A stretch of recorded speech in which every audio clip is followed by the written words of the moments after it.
That's my best Joker laugh. Hey, what's going on, guys? It's your man Black Revolution, and today we are doing something special. Suicide Squad. So just saw Suicide Squad. If you haven't already and you just want to know what I gave it, I'm giving it a 7.58. And that my number might go up and down. This is just me kind of talking through what's going on. So the way we'll do this, first, there won't be any spoilers in the beginning. I will let you know when spoilers begin.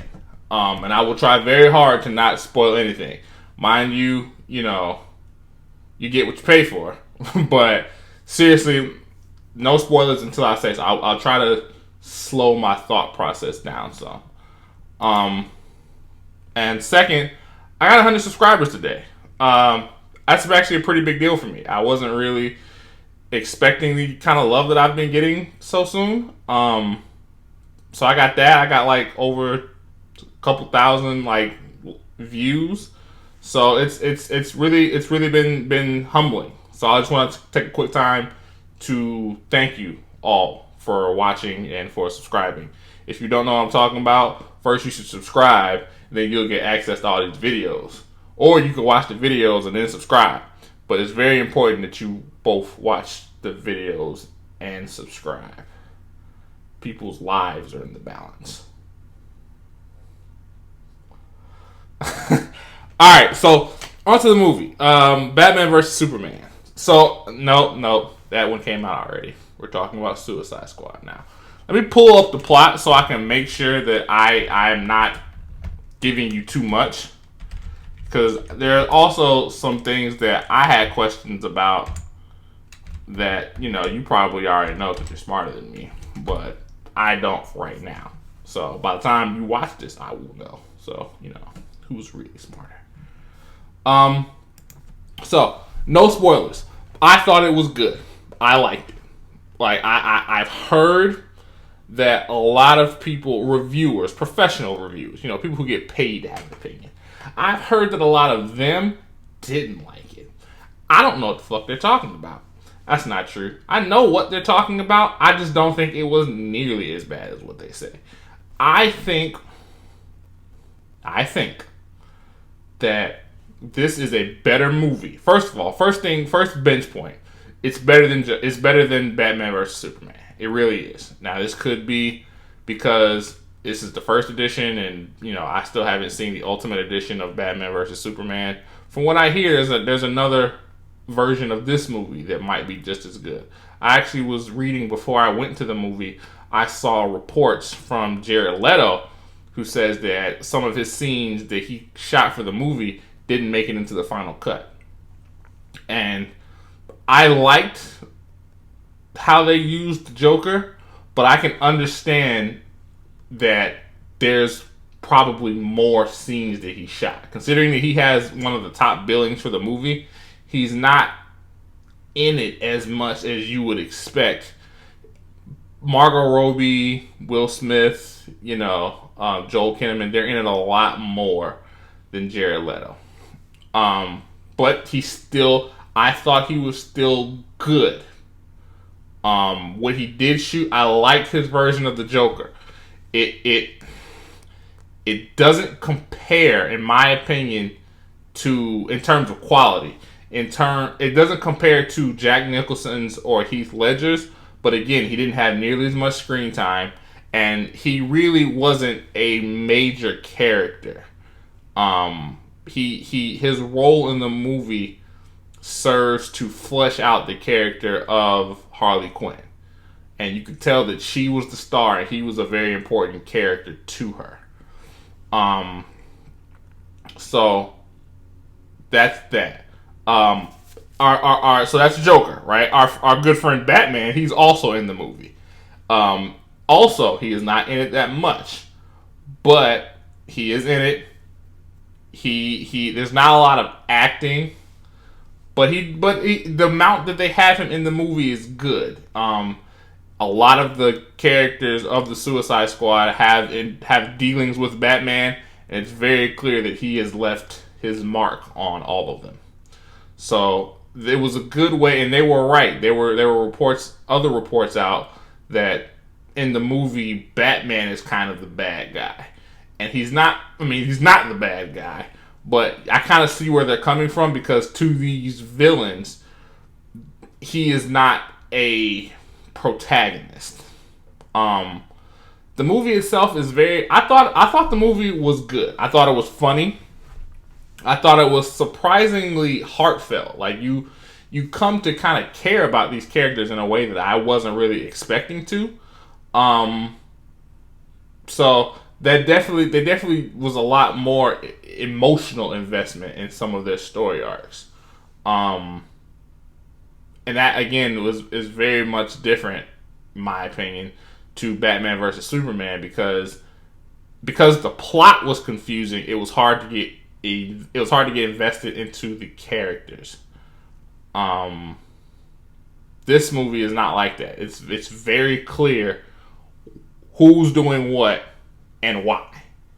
So that was very good. It just kind of allowed the movie to be what it was. I'm trying real hard not to give you guys spoilers. So Batman was in it. He was good. All of the members of the Suicide Squad, them kind of joining up, that was very interesting. The relationships that they developed between each other within the Suicide Squad, that's also really good. Because this is very much in the beginning a tale of rogues coming together, and when they meet, they are very much rogues. They're not, it's not like squad time, right? Like it develops naturally over the course of this rather short mission. This mission was a cluster, but that's why they call it the Suicide Squad, I guess. So that aspect of it was cool. The way they kind of developed them, the movie, you don't forget. It's weird considering that this is one mission they go on. There aren't like, we went out for test missions that didn't really work out or something. We need you to go here, do things, and then come back, right?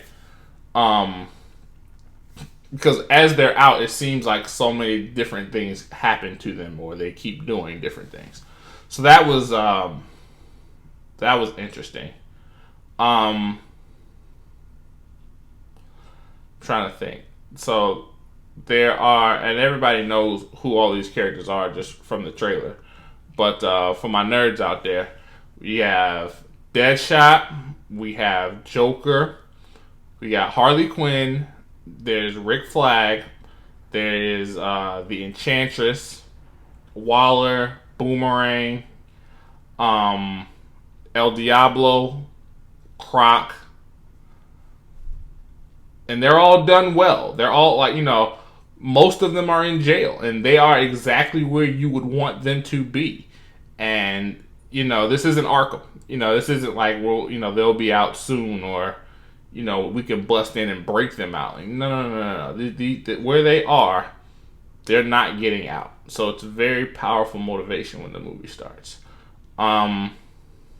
So that's probably as much as I can give you without spoiling anything. Again, I hope I haven't spoiled anything. If I have, sorry. But it was good. If I had to put, so I've seen I haven't read the reviews, but I've seen some general numbers and figures that people have given them, and they range anywhere from a 5 to a 7. And I definitely thought it was way better than a 5. I thought it was better than a 7. The issue that I have in the end is this movie is it's a lot different tonally than Batman versus Superman.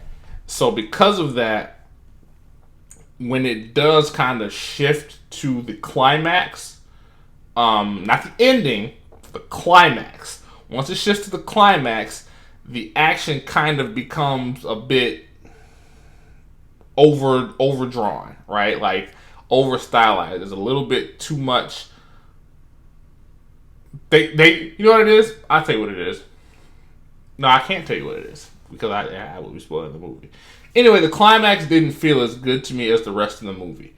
But I understood it. So that's why I kind of come at it like it was definitely better than Batman vs Superman because I need somebody to explain to me what was happening in a lot of those scenes. And you know, I'm pretty sure I read a lot of comic books. I can spot all of the parademons on sight, right? I know who Steppenwolf is as soon as I see hints of him. But, you know, they were still, you know, we're not talking about that though. This movie was different tonally. It definitely wasn't intended to be as deep.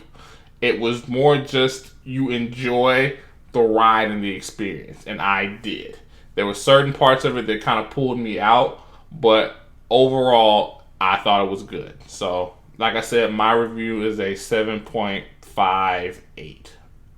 Definitely can't give it over an 8. I enjoyed it as more than an 8, to be honest. But I do see where other people wouldn't. So that's why I give it a 7.58. Now, spoilers. If you haven't had time yet, turn your shit off. Turn it off now. Alright? Because I'm about to start talking shit. This is the shit talking portion of the video.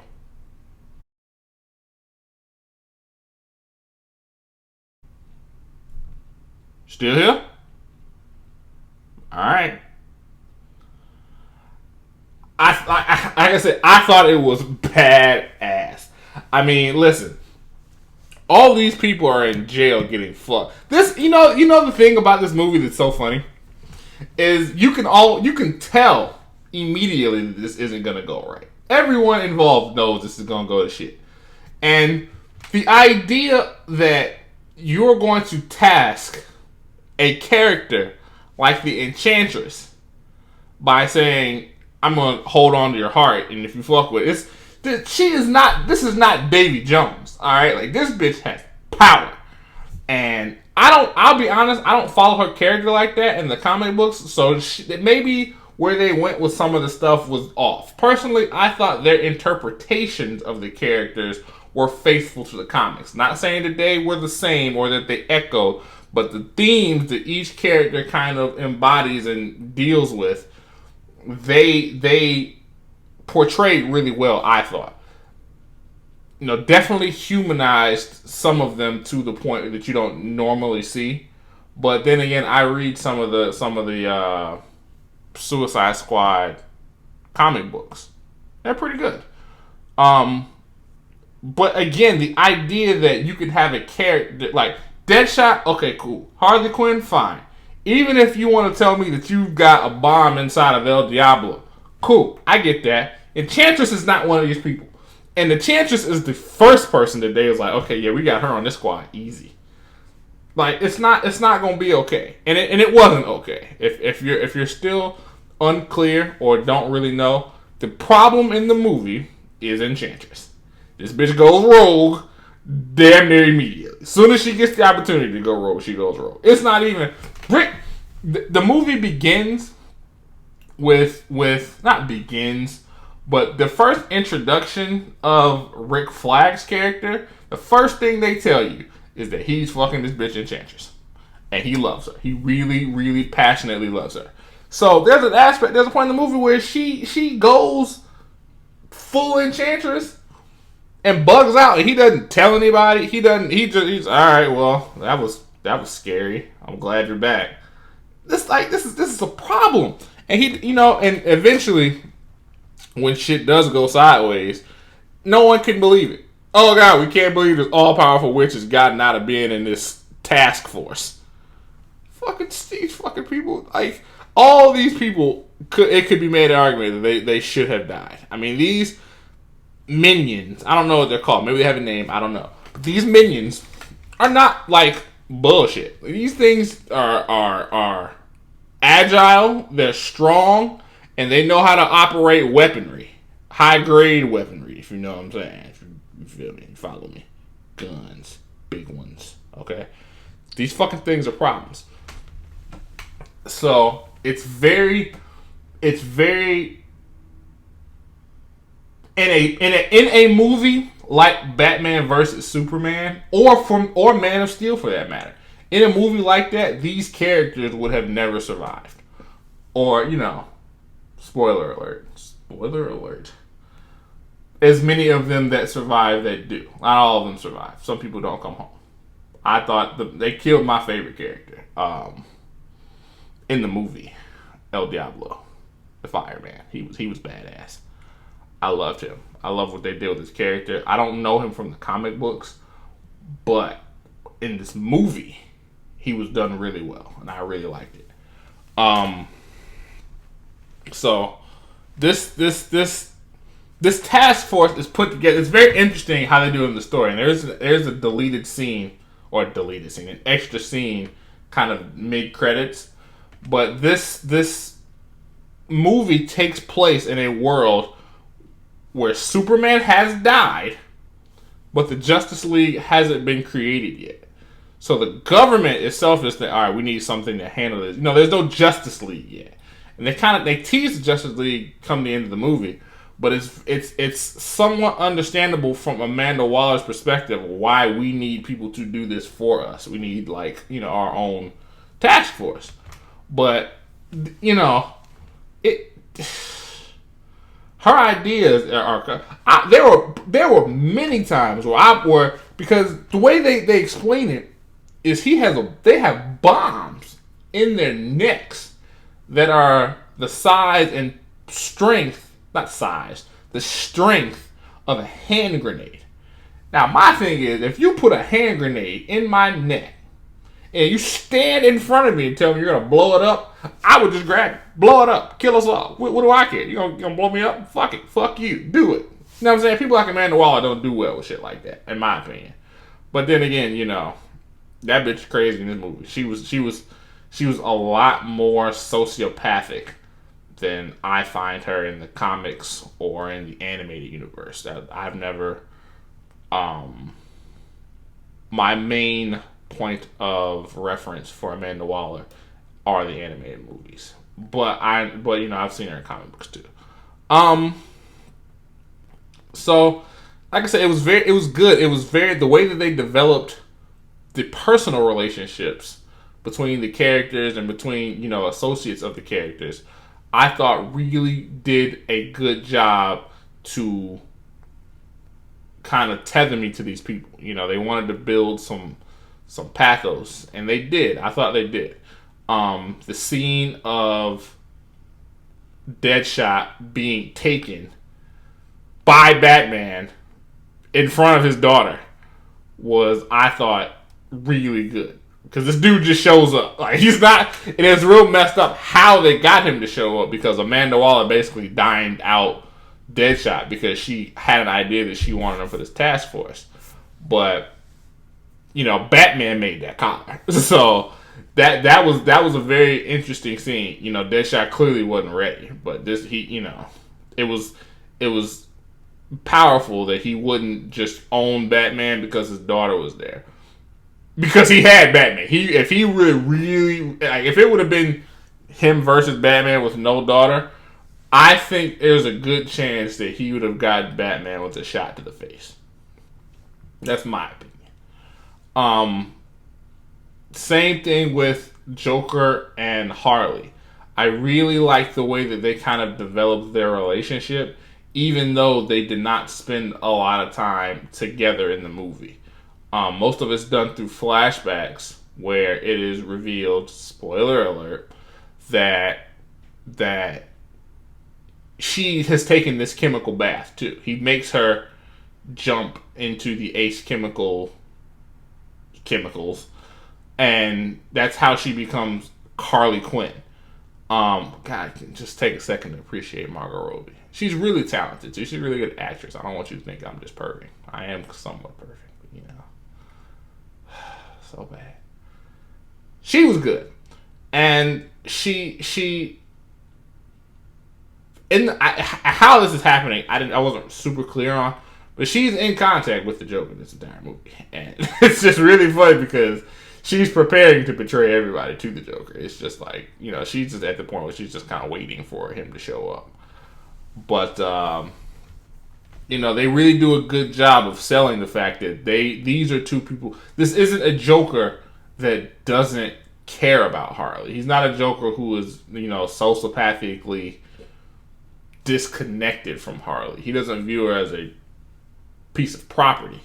And this one, you get the feeling that he really does care about her, and she clearly loves him. There's a scene come the end of the movie where they're all being enchanted by the Enchantress, and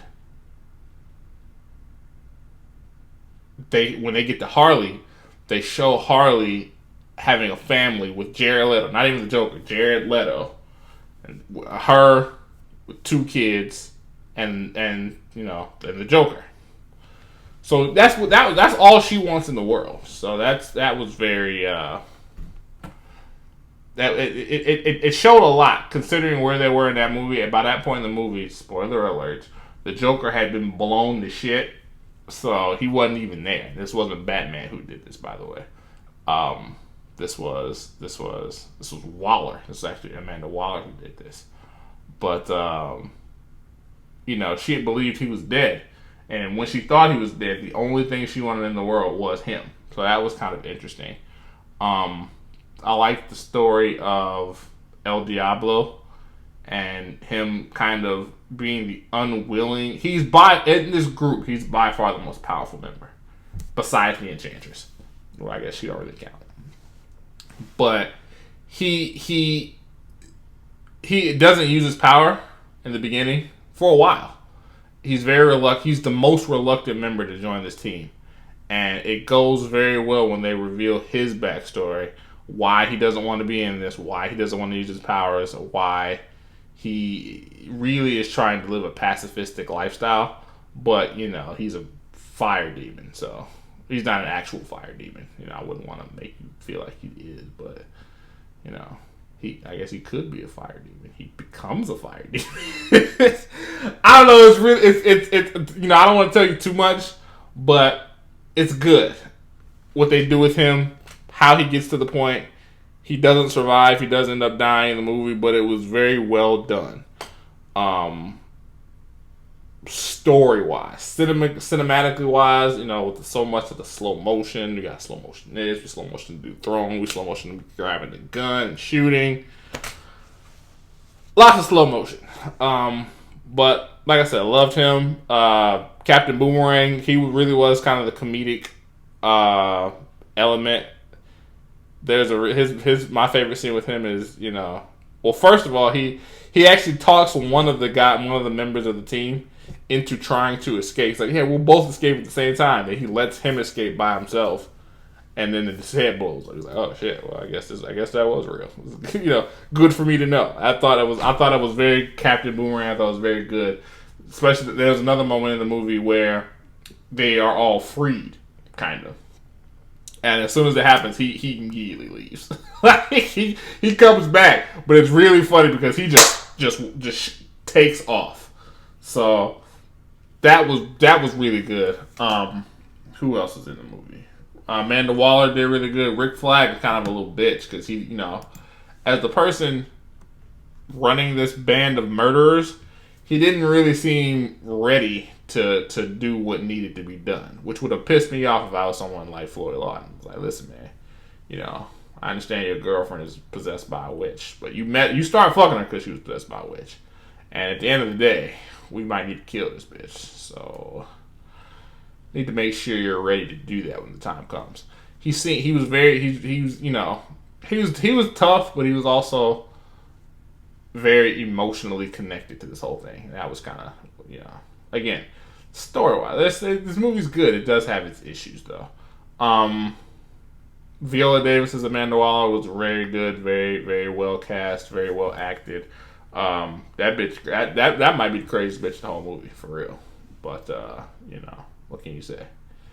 And then the mid-credit scene at the end where they tease Justice League. Very good, very exciting. Probably do something about that later, maybe. Um, Screw it. No, we'll do it here. Just spoiler review. I'm not going to really talk about this too much longer, but I think it was very well. I think it was. I think it was interesting that where Batman gets all this information from is Amanda Waller. It's also kind of weird that she needs his protection. Not their relationship's never been that close, so it's kind of interesting that she is coming to him in this way. But that's where he gets these dossiers on the other members of the Justice League. So that was pretty cool. We also got a scene with the Flash in full costume, so that was also really cool. But in general, like I said, the movie, I liked it. It was definitely, I don't even know. Let's see what it has on Rotten Tomatoes right now. I'm actually kind of curious.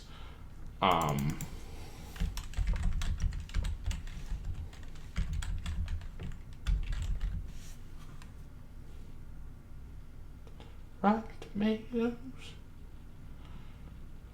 A 27%. See, this is wrong. See, this movie was not nearly as bad as 27%. I don't like. The average rating was a 4 out of 10. So, yeah, that's some bullshit. You should go see this movie. This movie was not bad. I enjoyed it. I would go see it again. I probably will go see it again. It was better than Batman versus Superman. It was not better than Civil War. So, that's the spectrum. Anyway, if you guys like this reaction, this discussion, or whatever the hell I call it in the title, comment below. Tell me. Like the video. Subscribe. Pass it on. Share it. Please let people know about me and my ramblings. I think everybody should know about me, but, I don't have that kind of power yet.